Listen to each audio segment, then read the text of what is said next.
Hi everyone, welcome back to my YouTube channel. This is Nikita Gosai and आजकल SBI PO के exams चल रहे हैं guys. तो जिसने एग्ज़ाम दिए हैं कमेंट सेक्शन में बताओ कैसे जा रहे हैं तुम्हारे, कैसा गया, अगर हो चुका है तुम्हारा एग्ज़ाम तो कैसा गया तुम्हारा एग्ज़ाम। और अब IBPS PO की भी एग्ज़ाम आने वाला है जिसकी हम इस वीडियो में बात करेंगे, बिकॉज़ हम तो IBPS PO के लिए ट्राई कर रहे हैं। सो IBPS PO का भी एग्ज़ाम आने वाला है लेस देन 15 डेज़। आज 3 तारीख हो गई, आज 3 अगस्त है, तो less than 15 days are left. ठीक है, 15 डेज़ अगर सपोज हम 17 लेके चल रहे हैं, ठीक है 17 लेके चल रहे तो 15 डेज़ भी नहीं रह गए हैं।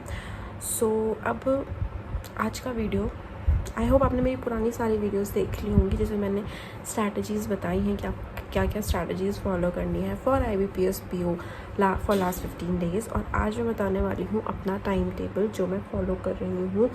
ये टाइम टेबल ना अभी बनाया है मैंने, अभी ऐसे कि 2-4 दिन ही हुए मुझे फॉलो करे हुए, और ये मैंने इसी चीज़ के लिए बनाया है फॉर लास्ट 15 डेज़। ठीक है, तो ये मैं टाइम टेबल आपके साथ शेयर करना चाहती हूँ। मेरी आँख में कुछ चला गया ना। Okay, so wait. Okay guys, so this is my time table for last 15 days. जैसे अगर लास्ट 15 डेज़ भी नहीं बचे, अगर हमारा एग्ज़ाम 17 को हुआ तो 15 डेज़ भी नहीं बचे, बट ठीक है लास्ट 15 डेज़। तो ये मेरा टाइम टेबल है जो मैं डेली फॉलो कर रही हूँ पिछले 3-4 दिनों से। सो मॉर्निंग में सुबह उठ जाती हूँ, ठीक है, सुबह इसमें मैंने पूरा शेयर किया, मॉर्निंग कब उठने से लेके रात के सोने तक मैंने सब कुछ शेयर किया हुआ है। तो पहले हम आ जाते हैं कि मैं सुबह उठती कितने बजे हूँ। तो मैं अभी पिछले 2-4 दिनों से सुबह 4 बजे उठ रही हूँ, ठीक है। 4 बजे उठ के मैं रिविज़न करती हूँ। पहले मैं रिविज़न किस चीज़ का करती हूँ, परसेंटेज टेबल, स्क्वायर 1 से 30 तक very important, cube 1 to 20 again important, tables 20 to 30। I hope आपको 20 तक टेबल्स तो आती ही होंगी, इसे 20 to 30 लिखा है, पर जिसको 20 तक भी टेबल्स नहीं आते तो आप प्लीज़ 11 to 30 टेबल्स कर ही लो, 30 तक तो टेबल्स आप कर ही लो, ठीक है। And then vocab at least 100 words a day, ठीक है। तो ये मेरा सारा रिविज़न है, जो ये मैं सारा अपना पूरा रिविजन्स में निकाल देती हूँ इतना टाइम। ये मेरा पूरा 30 मिनट्स लगता है करने में, ठीक है। कितना मिनट लगता है, 30 मिनट्स लगता है 4 बजे।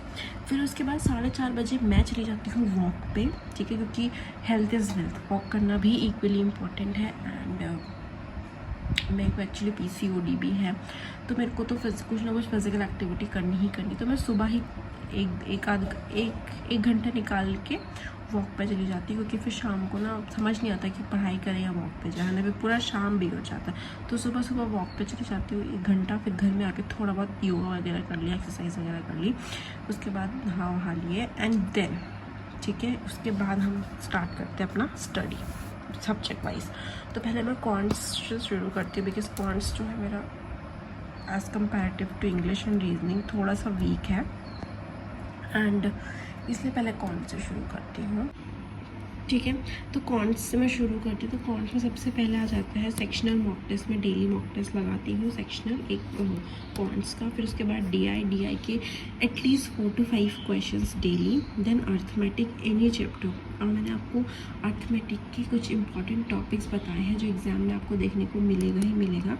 वो मेरी प्रीवियस वीडियो में जहाँ पर मैंने कॉन्ट्स की स्ट्रैटेजी बताई है वहाँ पर आपको ही मिल जाएगा कि कौन कौन से अर्थमेटिक के बहुत ही ज़्यादा इंपॉर्टेंट टॉपिक्स हैं जो आपको करने ही करने हैं, ठीक है। एंड देन स्पीड मैथ्स, ठीक है। तो मैं ऐसा ही फॉलो करती हूँ, पहले मैं DI करती हूँ, फिर अर्थमेटिक करती हूँ, और फिर मैं स्पीड मैथ्स करती हूँ, ठीक है। तो ये मेरा कॉन्ट्स का पूरा होता है। इसमें मुझे 2 से ढाई घंटे लग जाते हैं। उसके बाद आते हैं हम इंग्लिश में। इंग्लिश में भी पहले मैं सबसे पहले मॉक टेस्ट देती हूँ, ठीक है। मॉक टेस्ट देने के बाद मैं लेती हूँ परफेक्शन की क्लास, फिर उसके बाद एडिटोरियल एनालिसिस, ठीक है। ये 1-1 घंटे की होती है। एडिटोरियल एनालिसिस तो 1 से 1.5 घंटे, 1 घंटे की क्लास है मैक्स टू मैक्स, और परफेक्शन भी मैं 1 घंटा लेती हूँ। उसके बाद मैं ये सब करती हूँ, या तो मैं रीडिंग कॉम्प्रहेंशन कर लिया, या पैराजम्बल कर लिया, या क्लॉस टेस्ट कर दिया। तो ये मेरा इंग्लिश का है, इंग्लिश का हो गया। उसके बाद इसमें मेरे को दो से ढाई घंटे इसमें मिला। इसमें मेरे को प्रॉपर 3 लगते हैं यार, 2.5 नहीं 3 घंटे लग जाते हैं। इसमें मेरे को 2 से ढाई घंटे लगते हैं। And then here comes reasoning, my favourite subject, ठीक है।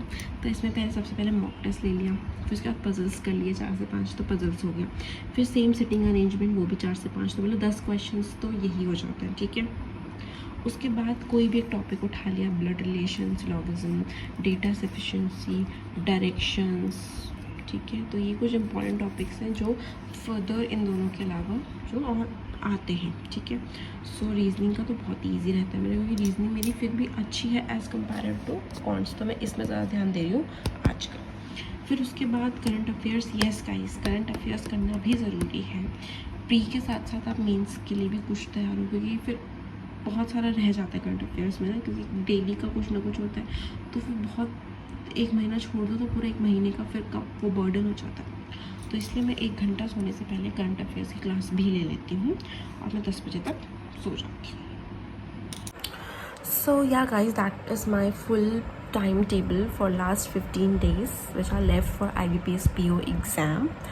सो ये मैं फॉलो कर रही हूँ। आज मैंने आपको अपना टाइम टेबल दिखाया है इन रिटर्न कि मैं क्या क्या कर रही हूँ। कल मैं आपको इसको प्रैक्टिकली दिखाऊंगी, लाइक मैं अपना सुबह वॉक पे जाऊंगी तो मैं उसको शूट करते हुए आपको दिखाऊंगी, सुबह कितने बजे उठ रही हूँ टाइम दिखाऊंगी, मतलब प्रॉपर एक वीडियो शूट करूँगी पूरा टाइम टेबल फॉलो करते हुए, ठीक है। मॉक टेस्ट के मार्क्स दिखाऊंगी आप लोगों को कि मेरे मॉक टेस्ट में कैसे कितने मार्क्स आ रहे हैं, मैं क्या एनालाइज कर रही हूँ मॉक टेस्ट में, ठीक है। सो आज के लिए इतना ही, और आप लोग बताओ आप लोग की प्रिपरेशन कैसी चल रही है। सो या that was it and thank you for watching, all the best.